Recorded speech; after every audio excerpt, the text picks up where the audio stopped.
تنزيل من رب العالمين.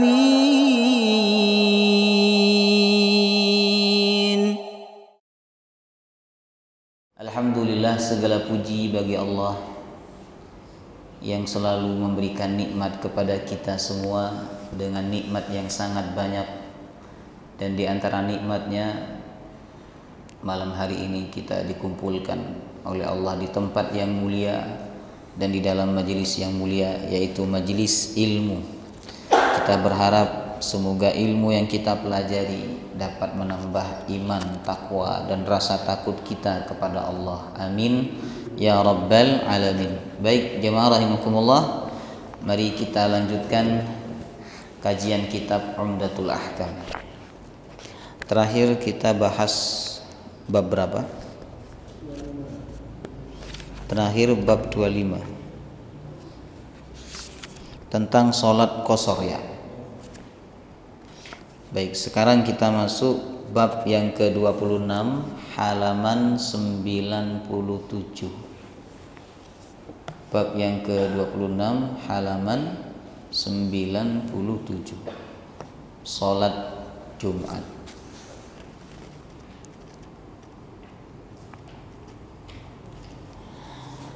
Baik.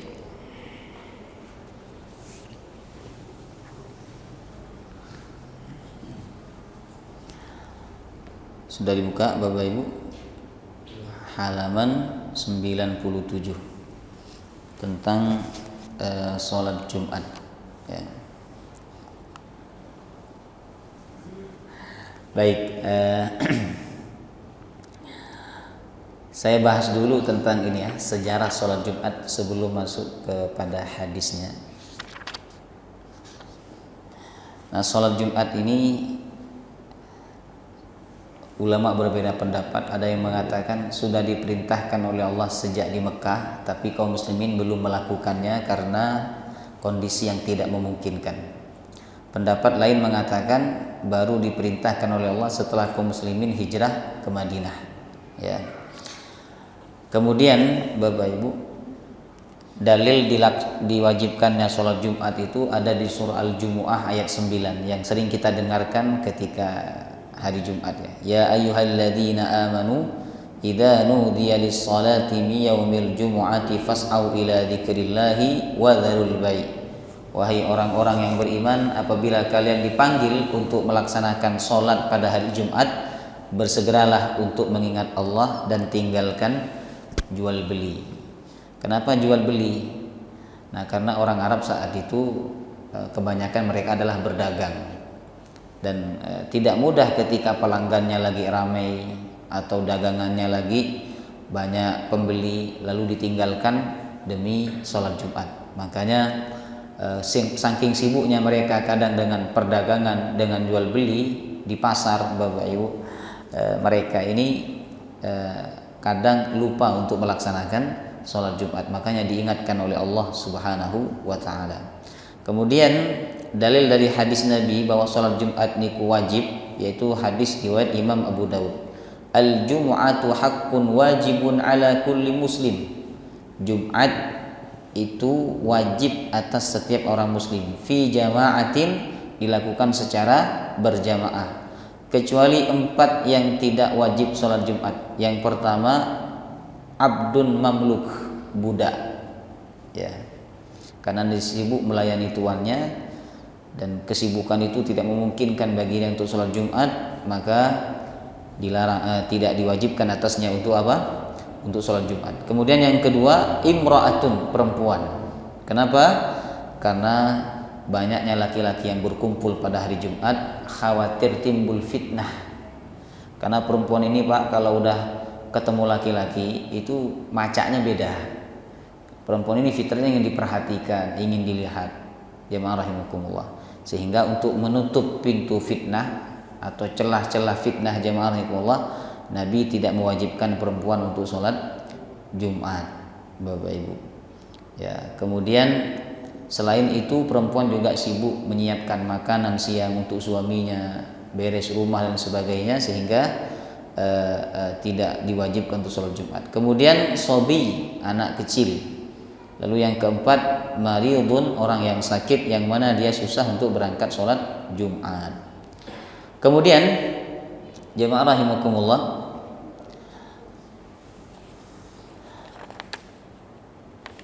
syarat wajib sholat Jumat. Nah, ini tolong diperhatikan, guys.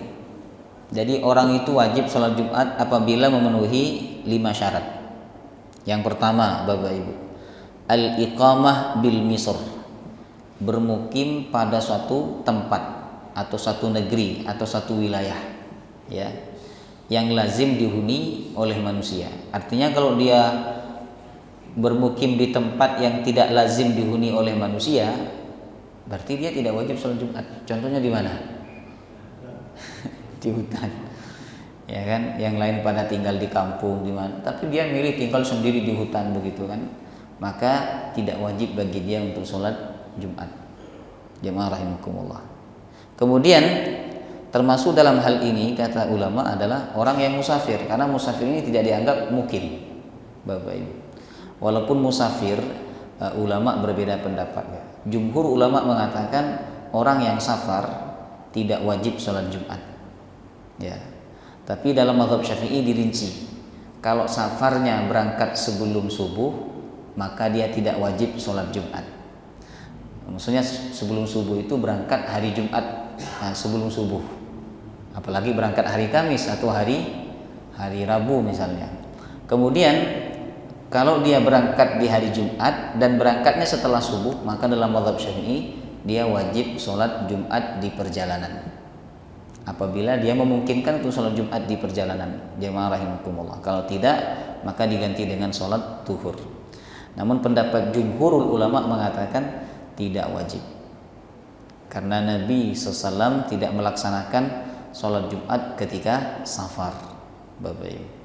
Kemudian yang kedua, syarat orang itu wajib sholat Jumat laki-laki, ya, laki-laki. Kalau perempuan jelas tidak wajib. Namun kata ulama, jika perempuan itu ikut sholat Jumat, maka kewajiban sholat duhurnya dianggap gugur. Dianggap gugur, Pak. Makanya kan ada sebagian masjid itu menyediakan tempat untuk perempuan. Nah, sebenarnya tidak wajib, tidak sunnah juga, jemaah rahimakumullah. Cuman kadang ibu-ibu itu maksa, ya. Yang sudah sepuh-sepuh itu mereka sudah tidak ada kewajiban berbakti kepada suami karena suaminya sudah meninggal, anak-anaknya udah pada berkeluarga sendiri-sendiri. Akhirnya mereka siang-siang ingin mendengarkan khutbah, kemudian ingin ikut sholat Jumat, boleh-boleh saja, dan kewajiban sholat duhurnya menjadi gugur, Bapak Ibu. Kemudian yang ketiga, syarat wajib sholat Jumat itu adalah sehat. Artinya orang yang sakit dan tidak mampu ke masjid, maka tidak ada kewajiban bagi dia untuk sholat Jumat. Ini sakit yang dimaksud sakit yang memberatkan untuk berangkat sholat, Pak. Kalau sakitnya sakit ringan, ya kan, hanya pusing biasa atau sakit misalnya batuk biasa, maka dia tetap wajib untuk sholat Jumat. Kemudian yang keempat, akil baligh. Artinya anak-anak itu tidak wajib sholat Jumat. Sehingga apabila anak itu melaksanakan sholat Jumat, maka jemaah rahimahullah itu dianggap sebagai pahala sunnah bagi dia. Jadi Allah mencatat pahala untuk orang tuanya, tapi dicatat pahala sunnah, bukan pahala wajib. Kemudian yang kelima, merdeka. Artinya kalau dia budak, maka tidak wajib dia melaksanakan sholat Jumat, Bapak Ibu. Baik, ya. Kemudian kita baca hadisnya dulu ya. Masih banyak tentang sholat Jumat yang perlu kita pelajari lagi. Hadis 140. Abdullah bin Umar radhiyallahu anhuma menuturkan bahwa Rasulullah sallallahu alaihi wasallam bersabda, barang siapa yang mendapatkan hari Jumat maka hendaknya dia mandi. Ya, baik. Mendapatkan hari Jumat ini maksudnya adalah barang siapa yang ingin melaksanakan sholat Jumat. Bagi orang yang tidak melaksanakan sholat Jumat, dia tidak sunnah mandi, Pak. Yang tidak wajib sholat Jumat tadi siapa? Perempuan, budak, orang sakit, musafir, ya, anak kecil, maka di hari Jumat mereka tidak sunnah untuk mandi Jumat, kecuali mereka ingin melaksanakan sholat Jumat. Jadi kesunahan mandi pada hari Jumat, Bapak Ibu, ini berlaku bagi orang yang ingin sholat Jumat. Mulai kapan disunnahkannya, jemaah rahimakumullah? Mulai masuknya waktu subuh. Jadi misalnya panjenengan habis subuh atau masuk waktu subuh, jenengan mandi dan diniatkan mandi nanti sekalian untuk Jumatan, karena jenengan berangkat kerja dan tidak memungkinkan mandi di tempat kerja, itu sudah dianggap mendapatkan sunnah mandi hari Jumat, jemaah rahimakumullah. Cuman yang lebih afdal mandi hari Jumat itu ketika mau berangkat, ya. Subhanallah. Kenapa disunahkan mandi? Karena ketemu banyak orang, supaya bau badan kita itu tidak mengganggu kenyamanan orang lain. Karena ada Pak, orang itu terganggu khusyuknya, terganggu konsentrasinya, kemudian terganggu kenyamanannya gara-gara apa? Bau badan orang sebelahnya tidak sedap, atau bau mulut orang sebelahnya tidak sedap, atau bau pakaian orang sebelahnya tidak sedap. Jemaah rahimakumullah, ya. Semua kegiatan dalam Islam, ya, di mana kita berkumpul dengan banyak orang, itu kita disunahkan mandi dulu. Seperti sholat Id, kita disunahkan mandi, jemaah rahimakumullah. Ihram, sebelum ihram kita disunahkan mandi karena kita kumpul dengan banyak orang, ya. Jadi sunnahnya mandi hari Jumat niku mulai kapan? Subuh. Yang lebih afdal ketika hendak berangkat sholat Jumat. Berangkat jam berapa? Jam 11, jam setengah 11 mandi. Adapun tata cara mandinya sama dengan mandi janabah, seluruh badan harus basah. Kalau mandi setengah maka tidak mendapatkan kesunahan. Ngoten. Kalau dipotong itu nggak dapat sunnahnya, Pak. Contoh, baca surah Al-Kahfi kan hari Jumat sunnah, tapi jangan baca cuma 10 ayat. Niku tidak mendapatkan kesunahan baca surah Al-Kahfi, karena namanya surah itu dari awal sampai akhir. Jamaah rahimakumullah, ya. Baik, kalau dicicil bagaimana? Dicicil, kalau surat Al-Kahfi dicicil boleh, ya. Malam 10, pagi 10, siang 10, sore 10 gitu, ya. Tapi kalau mandi dicicil boleh nggak? Jadi habis subuh karena dingin, ya, mandinya setengah badan. Nanti menjelang Jumat mandinya kepala toh. Ini tidak boleh, Bapak Ibu. Bukan tidak boleh, tidak sah. Tidak sah. Kenapa? Karena mandi sunnah atau mandi wajib itu wajib untuk muwalat. Muwalat niku, ya, berkesinambungan. Ya, boleh berhenti sejenak asalkan anggota badan yang lain ini belum kering. Seperti wudhu, Pak. Wudhu basuh muka begitu kan? Habis basuh muka nyantai dulu, ngopi-ngopi, ya kan?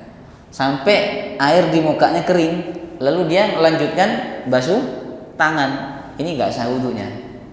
Kecuali yang air yang ada di muka itu belum kering. Ya rahimakumullah, ya. Jadi sunnahnya mandi hari Jumat niku seperti mandi janabah, basah seluruh badan. Jemaah rahimakumullah, ya. Kemudian Bapak Ibu, adakah kesunahan yang lain pada hari Jumat? Oh, tentu banyak, ya. Karena hari Jumat ini hari besarnya umat Islam. Nah, hari rayanya umat Islam, dan cara umat Islam merayakan hari raya itu bukan dengan makanan, bukan dengan pakaian, tetapi dengan ibadah kepada Allah Subhanahu wa taala.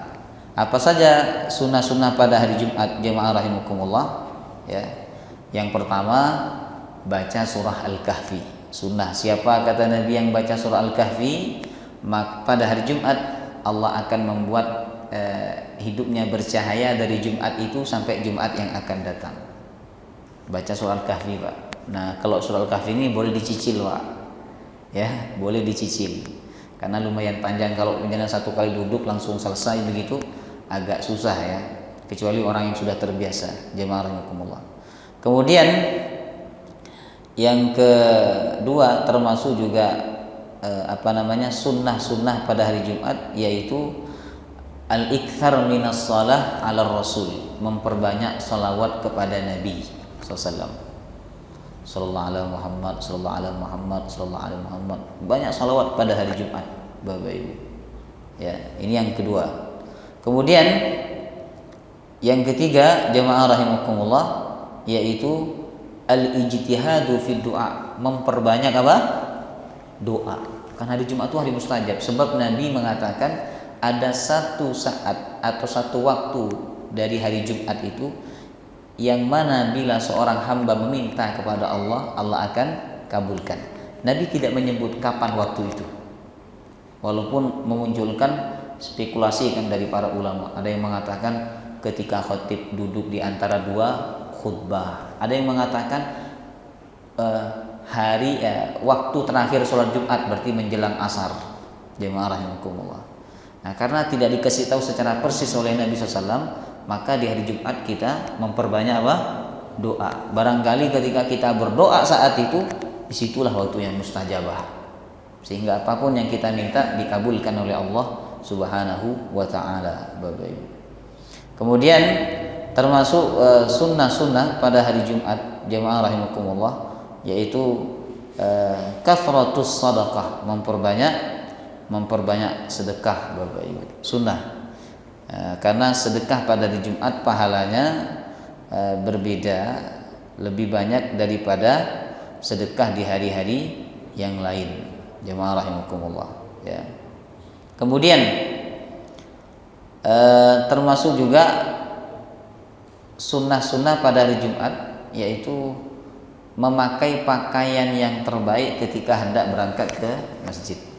Adapun pakai baju warna putih, Pak, itu sebenarnya bukan sunnah itu.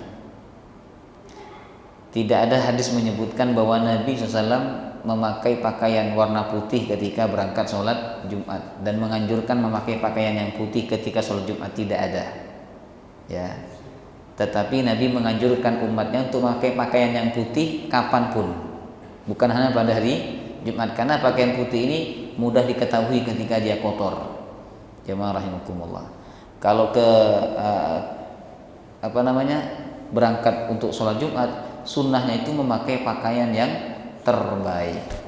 Kalau yang terbaik ternyata warna hijau, pakai warna hijau. Jemaah rahimakumullah. Jangan punya dua gamis, warna putih harganya biasa, warna hijau harganya mahal. Itu yang dipakai untuk sholat Jumat, Bapak Ibu. Ya, itulah beberapa sunnah pada hari Jumat, jemaah rahimakumullah. Kemudian disunnahkan juga untuk pakai wangi-wangian, ya, bagi yang ingin berangkat sholat Jumat, ya.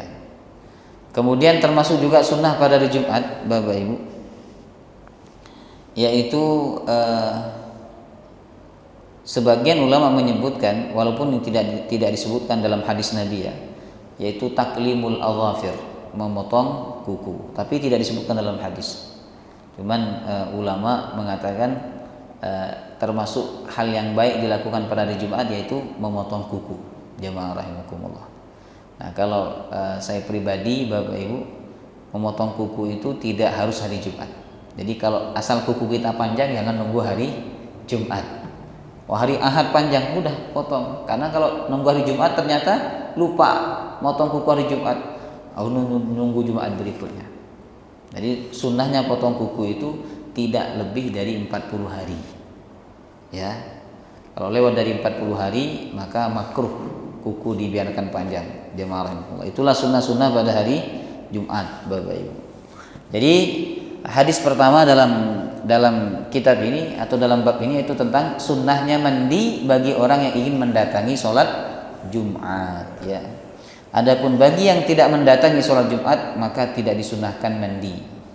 Ada lagi, Pak, yang nggak tahu siapa yang buat pernyataan atau fatwa seperti itu, ya. Sunnah malam Jumat. Ya kan? Ada nggak, Pak? Pernah dengar, ya? Itu kalau urusan-urusan begitu itu orang pada ingat.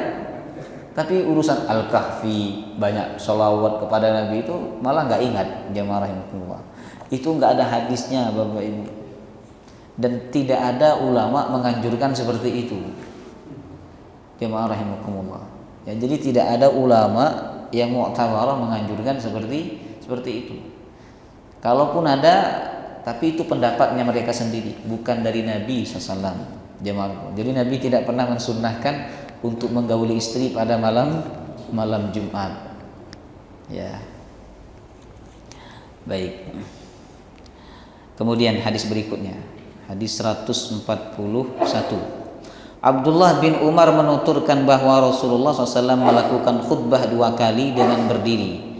Beliau memisahkan kedua khutbah tersebut dengan duduk. Nah, di sini termasuk syarat sah sholat Jumat adalah khutbah. Nah, sebenarnya syarat sah sholat Jumat itu Bapak Ibu ada 2, okay? Ada 2, jemaah rahimahullah. Kalau dalam mazhab Syafi'i ada 3, tapi jumhur ulama mengatakan ada berapa? Ada 2. Yang pertama, sholat Jumat wajib ada khutbahnya, dan itu dilakukan sebelum sholat.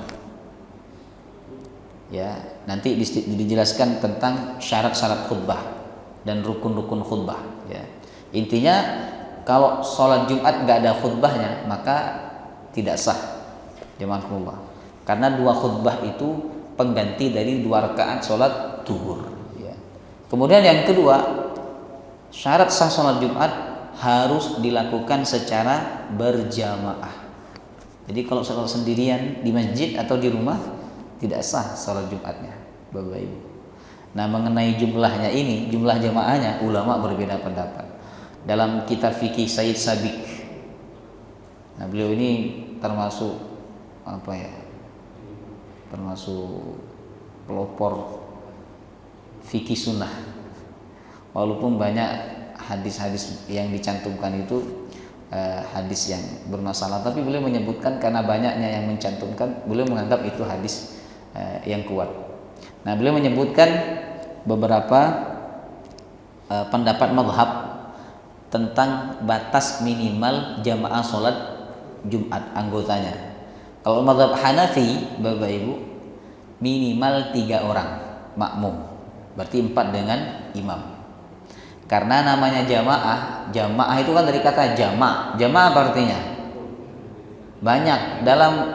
Dalam Islam, dalam bahasa Arab, banyak itu lebih dari 2. Berarti 3, 4 dan seterusnya. Kalau bahasa kita, Pak, banyak itu kan 2 kan? Buktinya apa? Kalau 2 kita menyebut apa? Kami. Ya kan? Tapi kalau dalam bahasa Arab banyak itu ya 3, minimal 3, jemaah Allah. Maka dalam mazhab Hanafi, anggota sholat Jumat ya minimal 3 orang, cukup. Imam plus khotib, 3 orang mendengarkan. Ya, cuman kalau 3 orang nggak usah berapi-api khotibnya, cuman 3 orang.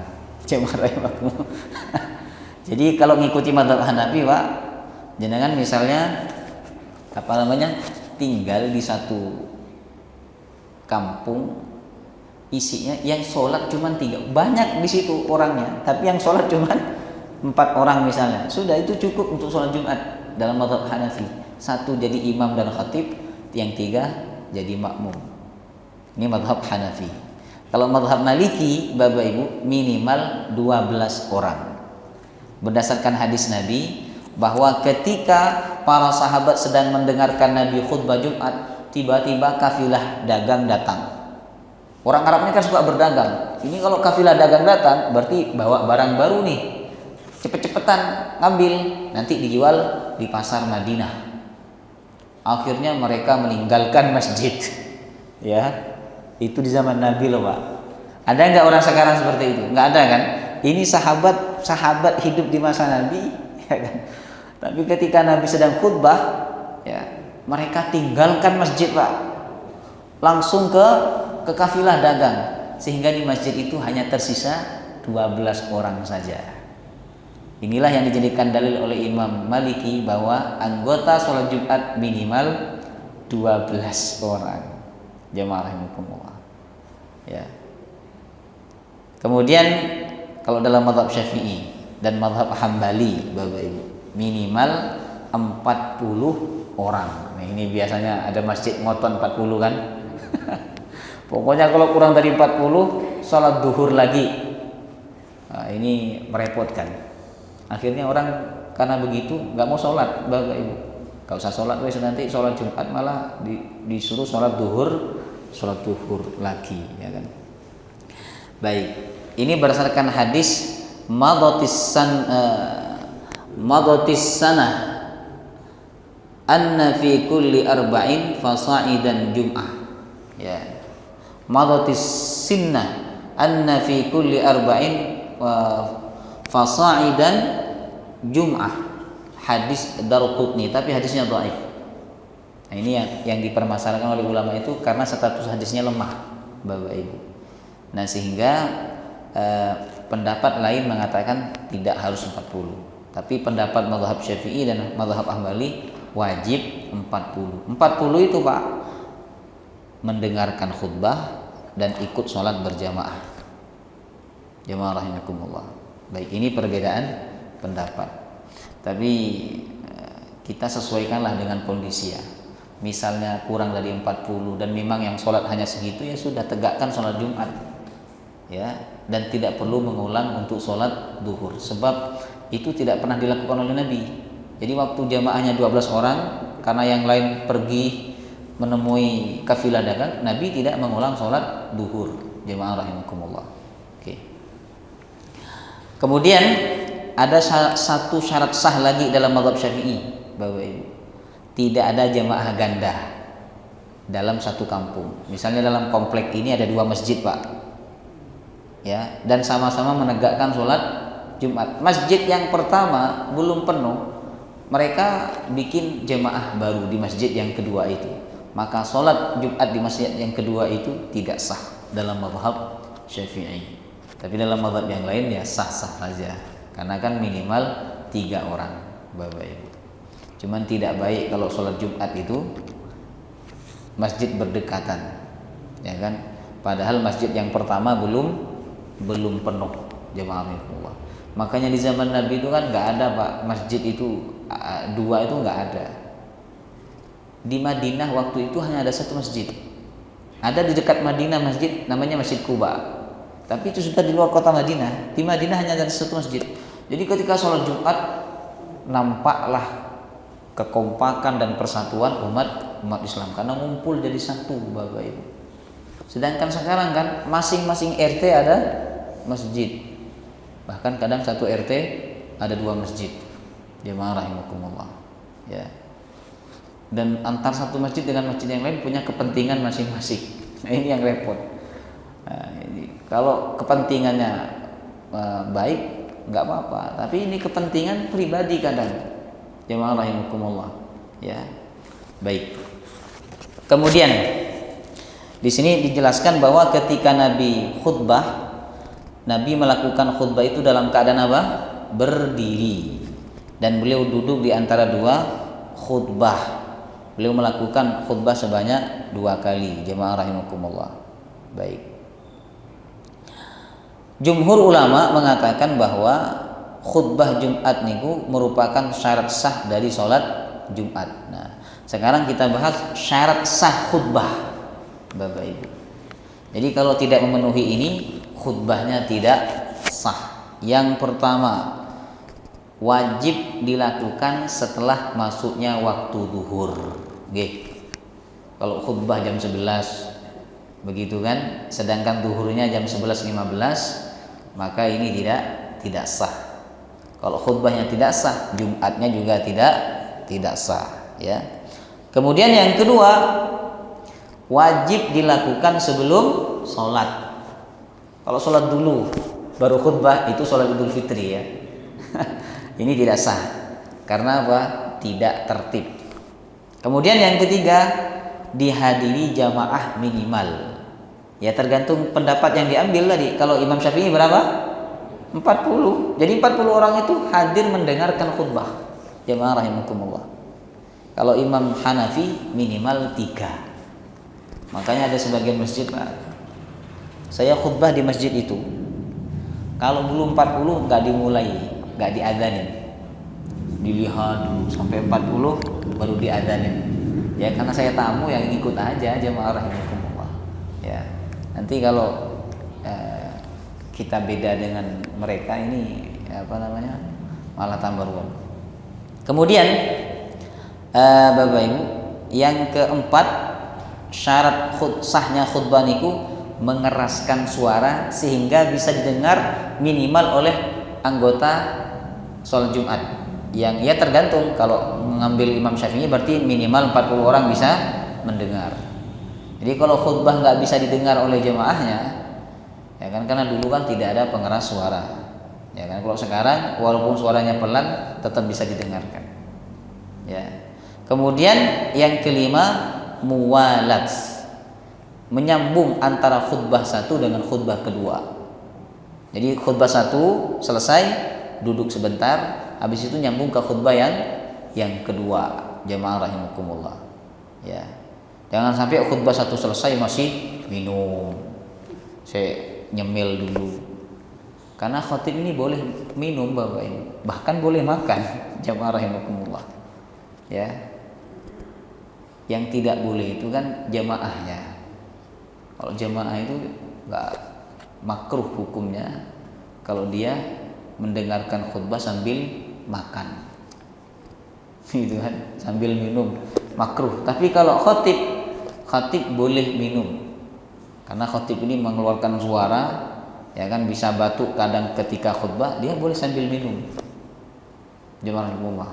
Walaupun dua khutbah itu kan kedudukan merupakan kedudukan dari dua rakaat sholat duhur kan, tapi ini bukan sholat Bapak Ibu, sehingga boleh bicara boleh minum, jamaah rahimakumullah. Baik, jadi misalnya khutbahnya setelah khutbah pertama saya keluar dulu, ya kan, habis itu lanjut ke khutbah kedua, ini tidak boleh, ya, tidak sah khutbahnya. Kemudian yang keenam wajib disampaikan dengan bahasa Arab, wajib Pak, terutama rukunnya.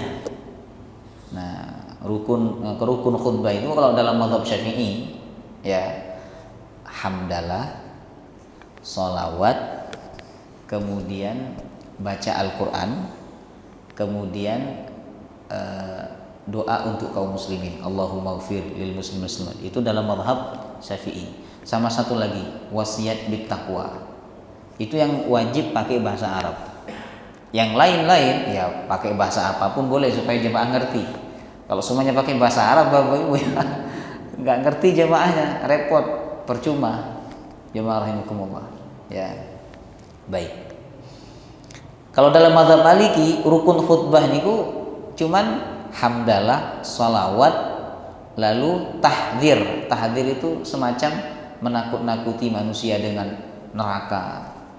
Kemudian tabsyir, menyampaikan kabar-kabar gembira seperti surga, dan beberapa petikan ayat Al-Quran sudah cukup. Jadi kalau kita melihat dari rukun khutbah yang begitu singkat, sebenarnya khutbah Jumat itu pendek Bapak Ibu. Gak sampai 15 menit, 20 menit, apalagi 30 menit, jamaah rahimakumullah. Ya kan? Kemudian jamaah rahimakumullah, kalau dalam mazhab Syafi'i, ya, dalam mazhab Syafi'i khutbah niku wajib dilakukan dengan berdiri. Kalau duduk tidak sah sebagaimana hadis tadi. Tapi dalam pendapat yang lain, jumhur ulama yang lain mengatakan tidak wajib berdiri, boleh duduk. Ya, tapi lebih afdal, lebih sunnah berdiri, jemaah rahimakumullah. Ya. Oke. Sekarang kita masuk tentang rukun khutbah, ya. Rukun khutbah Bapak Ibu ada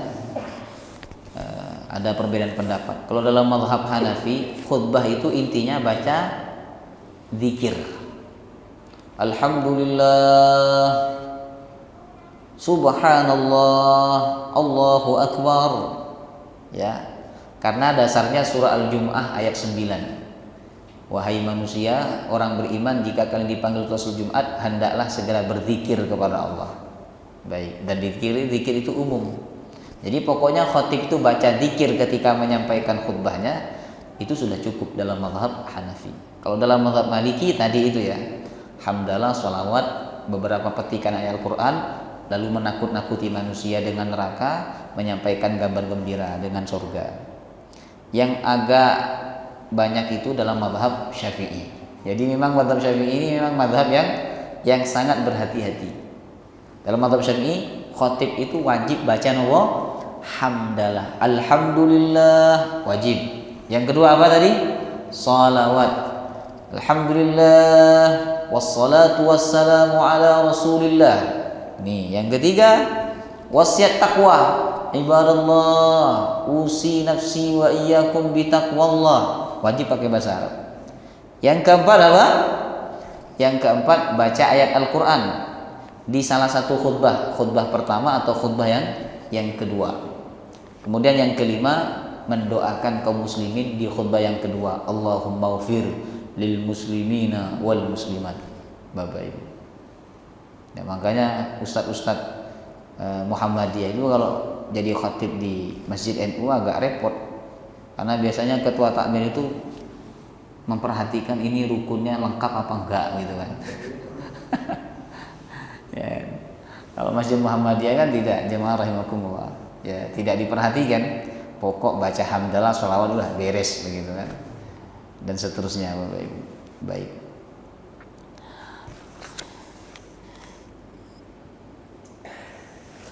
Kemudian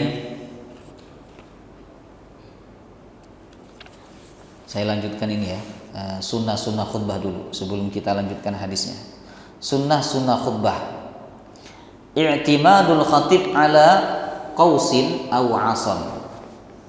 Sunnahnya khatib itu memegang tongkat atau panah atau pedang. Kalau di zaman Nabi ya kadang Nabi pegang pedang, panah atau tombak atau tongkat, sunnah. Karena ini dilakukan oleh Nabi SAW. Bapak Ibu, apa hikmahnya pegang tongkat itu ketika khutbah? Untuk nutuki yang tidur itu loh. Tidur. Tidak ya, bukan itu maksudnya. Tetapi itu sunnah. Karena Nabi melakukannya. Jemaah rahimakumullah. Sunnahnya dipegang dengan tangan kiri. Bapak Ibu, sunnahnya. Kemudian yang kedua, sunnahnya kenapa disunahkan memegang tongkat itu, kata ulama, supaya hati itu lebih fokus. Beda Pak, kita kalau bicara pegang tongkat Pak, itu berbeda. Makanya kan banyak ustadz kiai-kiai itu punya tongkat kan, walaupun masih muda. Kalau saya karena masih muda itu kayak nggak pantas pegang tongkat begitu ya. Jemaah rahimakumullah. Kemudian ini mazhab jumhur ulama Maliki, Syafi'i, Hambali. Yang tidak mensunnahkan itu hanya mazhab Hanafi, Bapak Ibu. Kalau di sini ada tongkatnya enggak? Nah, ini mazhab Hanafi berarti. Baik. Sekarang ini orang membedakan NU Muhammadiyah itu kan dilihat dari tongkatnya, Pak. Oh, ada tongkatnya berarti NU. Kalau enggak ada tongkatnya Muhammadiyah. Padahal tongkat ada dan tidak ada itu sudah ada sejak zaman dahulu, Bapak Ibu, sebelum adanya NU dan Muhammadiyah. Tapi orang sekarang ya begitulah. Kemudian jemaah rahimakumullah, yang kedua, iqbalul khatib 'alan nas. Ya, di sunnah khatib itu menghadap manusia. Jadi kalau khutbah jangan melihat ke atas wajahnya. Sunnah melihat jemaah, menghadap kepada manusia. Hadirin ya, yang hadir pada saat itu. Kemudian yang ketiga, tawajjuhun nas ilaihi bi absarihim. Disunnahkan orang yang ada di masjid untuk melihat khatib. Jadi sunnah gini Pak, kalau kita jadi jemaah, jadi makmum, melihatin khatib. Ya. Tapi nggak usah ngangguk-nganggukkan kepala. Itu tidak sunnah ngangguk. Ya. Ngangguk-ngangguk habis itu tidur. Tapi yang lebih parah lagi itu ngangguk-ngangguk tapi matanya tertutup. Ya, ajaib itu Pak. Kemudian sunnah dalam khutbah itu raf'ul khatib sautahu. Khatib sunnah mengangkat suaranya. Karena Nabi ketika khutbah seperti orang yang marah. Itu dulu belum ada pengeras suara. Kalau sekarang jangan terlalu kenceng ya, bisa jebol nanti apa ya, apa mic-nya atau sound-nya jemaah rahimakumullah. Tapi sunnah Bapak Ibu. Sunnah kenapa? Karena khutbah dengan suara yang keras itu memang lebih membangkitkan semangat. Yang kedua, mengusir ngantuk.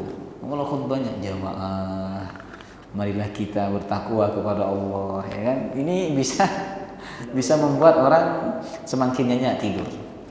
Makanya khatib itu perlulah sesekali ngegas supaya jamaah itu bangun yang tidur.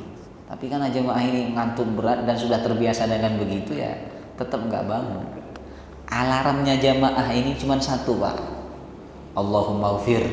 Nah itu otomatis bangun kan kalau sudah Allahumma ghfir itu.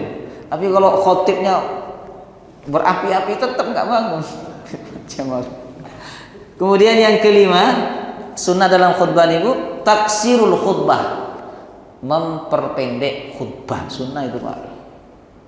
Ya, tapi kadang saya tuh jengkel sama masjid. Minimal khutbah 20 menit. Minimal khutbah 20 menit. Saya membayangkan enaknya orang yang jadi jamaah itu Pak. Kenapa? 20 menit bisa tidur Mas ya. Ya. Kalau maksimal khutbah 20 menit oke. Ini enggak, minimal khutbah 20 menit. Padahal khutbah niku sunnahnya taksir, pendek. Bahkan dikatakan dalam hadis karena Rasulullah SAW la yutilul mau'idhah yaumal jum'ah. Rasulullah SAW tidak memperpanjang nasihat pada hari Jumat. Innama hiya kalimatun yasirat. Sesungguhnya hanya kalimat-kalimat yang ringan saja, yang singkat saja, Bapak Ibu. Ya, kalau kata orang sekarang itu kata-kata hari ini, kan singkat itu Pak. Nah begitulah khutbah Nabi SAW, singkat. Bahkan Nabi SAW mengatakan termasuk tanda orang itu cerdas dan bagus pemahaman agamanya, khutbahnya pendek, sholatnya panjang. Sekarang kebalik, khutbahnya 30 menit, sholatnya 5 menit. Jemaah rahimakumullah. Ya, jadi sunnah khutbah niku apa? Pendek. Bapak Ibu, sunnahnya pendek nih. Kadang ada khotib Pak ya, saking semangatnya ceramah sampai nggak ingat waktu kadang. Ya, ada jemaahnya sampai memberikan isyarat tapi tetap dia ceramah. Jemaah rahimakumullah. Jadi kasih batas saja di masjid sini. Ya, maksimal khutbah 5 menit gitu. Jadi orang nggak sempat tidur, mau tidur kok udah selesai khutbahnya. Insyaallah aman semua. Tidak ada jemaah yang sholat Jumatnya sia-sia, ya kan? Tapi kasihan yang telat-telat itu ya. Ke masjid yang lain biasanya masih khutbah, ternyata di masjid sini sudah sholat. Jemaah rahimakumullah. Kemudian yang keenam, al-jalsatu bainal khutbatain, duduk di antara dua khutbah. Ini jumhur ulama mengatakan sunnah, tidak wajib. Kecuali mazhab Syafi'i mengatakan wajib, ya. Kemudian disunnahkan mendoakan kaum muslimin dalam khutbah Jumat. Ya, itu kesempatan karena semua orang muslim berkumpul di situ, sebenarnya disunnahkan untuk mendoakan kaum muslimin. Jamaah rahimakumullah. Nah, itulah sunnah-sunnah ketika khutbah. Tapi nanti ada larangan saat khutbah Bapak Ibu dalam hadis ya. Kita baca dulu. Hadis 142. Jabir bin Abdullah radhiyallahu anhu menuturkan bahwa ada seseorang datang ketika itu Nabi SAW sedang berkhutbah kepada orang banyak pada hari Jumat. Nabi lantas bertanya, wahai fulan, apakah engkau telah sholat tahiyatul masjid? Kemudian orang itu menjawab, belum ya Rasulullah. Nabi bersabda, bangkitlah dan kerjakanlah sholat 2 rakaat. Ini adab. Jadi tidak boleh ketika masuk masjid walaupun khatib sedang menyampaikan khutbahnya langsung duduk. Tapi harus sholat tahiyatul masjid. Jemaah Allah. Buktinya hadis ini. Nabi menegur seorang, mungkin dia menganggap bahwa mendengarkan khutbah lebih utama daripada sholat tahiyatul masjid. Tapi ternyata Nabi menegur, udah sholat tahiyatul masjid dulu, kata Nabi. Pelajaran Pak, ini dalil bahwa khatib boleh bicara dengan jamaah? Boleh. Khatib boleh menegur jamaah. Yang di belakang tidur itu bangun. Boleh Bapak Ibu. Tapi khatibnya mesti ditungguin nanti. Dicegat itu Pak di depan pintu gerbang. Apalagi khatibnya kecil. Jamaah rahimakumullah. Tapi boleh khatib menegur jamaah itu. Bapak Ibu. Inilah pentingnya kalau yang khatib itu presiden, Prabowo gitu kan.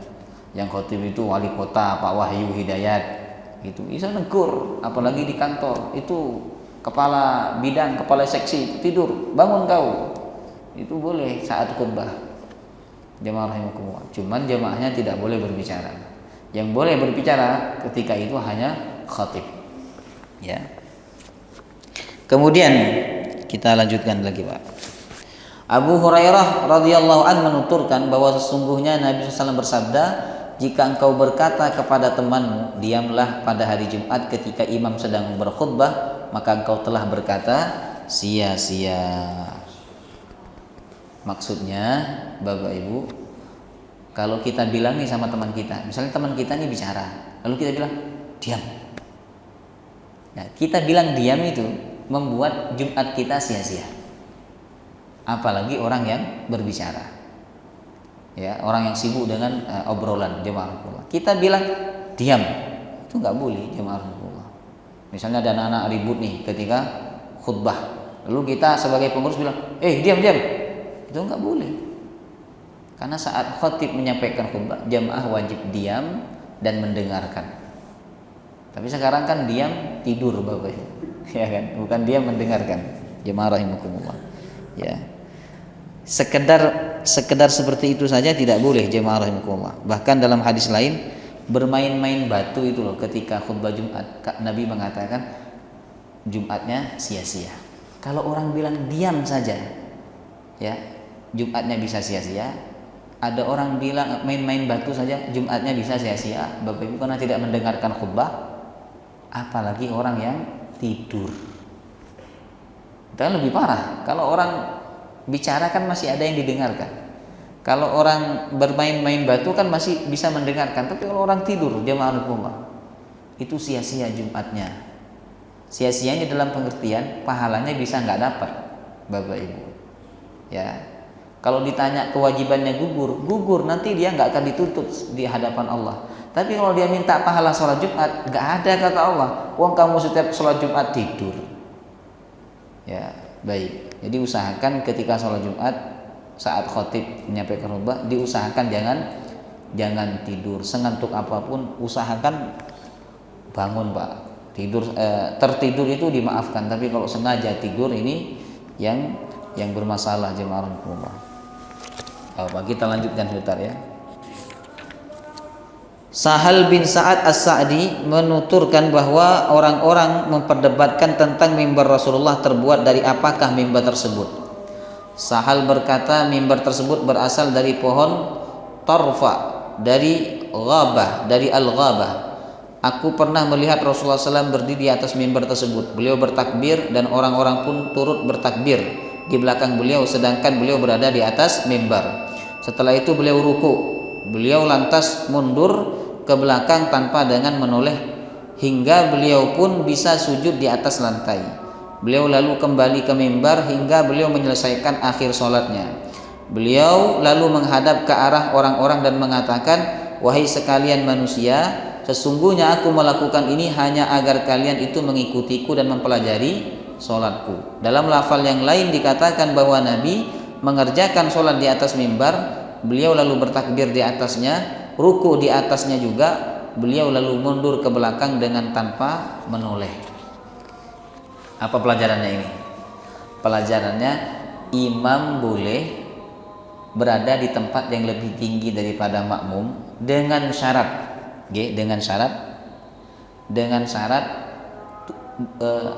imam ingin memperlihatkan gerakannya kepada makmum. Mungkin imamnya kecil, jemaah rahimakumullah, sedangkan makmum banyak. Ini kalau imam tidak berada di tempat yang tinggi, makmum tidak bisa melihat gerakannya. Tetapi ketika sujud, hendaklah imam itu bisa mundur ke belakang untuk sujud sama seperti makmum. Kenapa? Karena ketika sujud kepada Allah itu tidak ada yang mulia, Bapak Ibu. Hatta sekalipun imam, semuanya sama di hadapan Allah Subhanahu wa taala. Kalau tidak ada kepentingan, Pak, maka makruh hukumnya posisi imam itu lebih tinggi daripada makmum, makruh. Jemaah rahimakumullah. Pelajaran yang kedua dari hadis ini adalah bolehnya melakukan gerakan di dalam sholat, ya, asalkan ada kepentingan, dan tidak boleh merubah arah kiblat. Sebagaimana Nabi ketika mundur, beliau tidak menoleh, karena kalau menoleh batal, sebab sudah dianggap tidak menghadap ke kiblat. Jemaah rahimakumullah. Paham nggih? Nah, baik. Tinggal 2 hadis lagi. Kita baca. Ini tentang hadis 145, Bapak Ibu, tentang keutamaan berangkat awal untuk sholat Jumat, ya kan? Nah, hadisnya masyhur ini. Kalau berangkat jam pertama dapat apa? Seperti kurban unta. Di jam kedua sapi. Di jam ketiga apa? Kambing. Di jam keempat ayam. Di jam kelima telur, Pak. Nah, cuman ulama ini bingung, Mas, ya. Kalau saya perhatikan ulama itu seperti bingung. Tidak pasti begitu dalam satu pendapat, Bapak Ibu. Jam itu maksudnya kapan? Begitu. Kalau kita ikutin 1 jam, ya berarti 1 jam pertama itu kapan itu? Kan kali 5 jam. Berarti 1 jam pertama itu jam berapa? Jam 7 kan? 8, 9, 10, 11. Anggaplah jam 7. Berarti jam 7 sampai jam 8 itu dapat unta. Aduh, ini berat juga. Jemaah rahimakumullah. Ya, jam 7 sampai jam 8. Ada juga yang mengartikan yang dimaksud jam di sini sop. Sop pertama unta. Karena orang Arab itu dulu di zaman Nabi kalau datang mesti langsung ngambil sop pertama. Sekarang enggak, datang itu sik muncul di belakang. Datang awal padahal. Sop kedua dapat apa? Sapi. Sop ketiga dapat kambing. Ya. Ini dalil juga bahwa kurban lebih utama dengan yang besar. Karena Nabi mengibaratkan pahala itu dengan unta, kalau pahalanya besar. Intinya kita dianjurkan untuk berangkat awal ketika hendak sholat Jumat, ya. Apalagi ini, Pak. Nah, ini ya, kita baca dulu. Salamah 146. Salamah bin Al-Aqwa, beliau termasuk orang yang turut serta dalam baiat Ridwan, mengatakan kami mengerjakan sholat Jumat bersama Rasulullah. Kami lantas beranjak dari sholat, sementara itu di kebun-kebun belum ada bayangan yang bisa untuk berteduh. Berarti kalau belum ada bayangan itu matahari masih di atas ini, Pak, belum terlalu condong ke barat, Bapak Ibu. Artinya apa? Sholat Jumat Nabi itu ringkas, khutbah ringkas, sholat juga tidak terlalu panjang, sehingga kata sahabat selesai sholat Jumat bayangan belum ada. Jemaah rahimakumullah, ya. Kemudian yang terakhir, Bapak Ibu, yang terakhir, Abu Hurairah menuturkan bahwa Nabi SAW ketika mengerjakan sholat subuh pada hari Jumat membaca Alif Lam Mim Tanzil, As-Sajadah, dan Hal Ata Alal Insan. Ini sunnah subuh Jumat, imam sunnah baca apa? As-Sajadah rakaat pertama, rakaat kedua Al-Insan. Ini harus full, Pak. Gak boleh disunat. Kadang disunatkan sama imam itu As-Sajadah 1 sampai 5, rakaat kedua Al-Insan 1 sampai 5. Ini tidak dapat sunnah, nggak dapat sunnahnya, harus dibaca full, ya kan. Adapun ketika sholat Jumat, Bapak Ibu, niku sunnahnya baca Al-A'la rakaat pertama, rakaat kedua baca Al-Ghasyiyah, atau rakaat pertama Al-Jum'ah, rakaat kedua Al-Munafiqun, ya. Wallahu taala alam bissawab. Ini sudah masuk Isya nggih. Kalau ada pertanyaan monggo disimpan dulu. Ini buka pertanyaan atau tidak? Hah? Gak apa-apa. Monggo.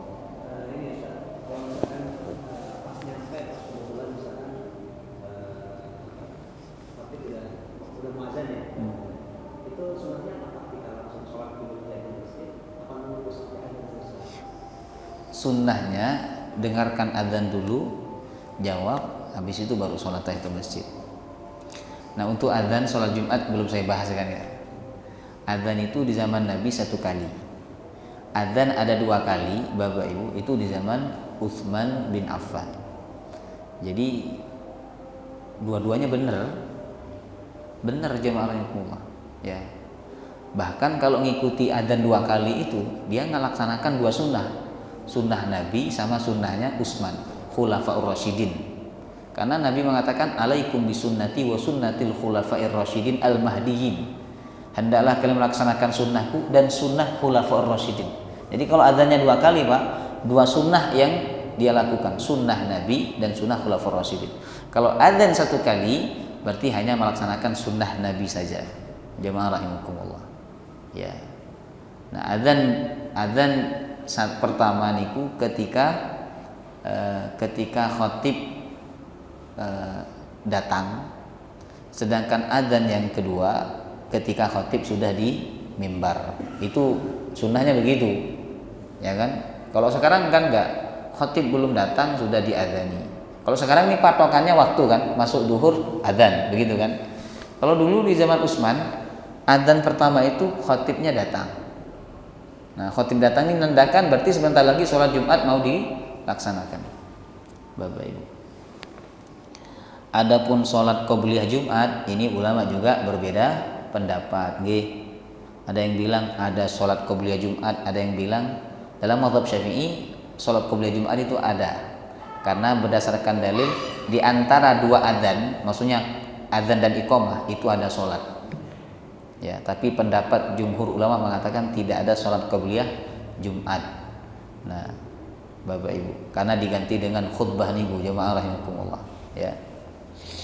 Baik, itu perbedaan pendapat. Ada lagi, Pak? Ada, silakan. Enggak apa-apa.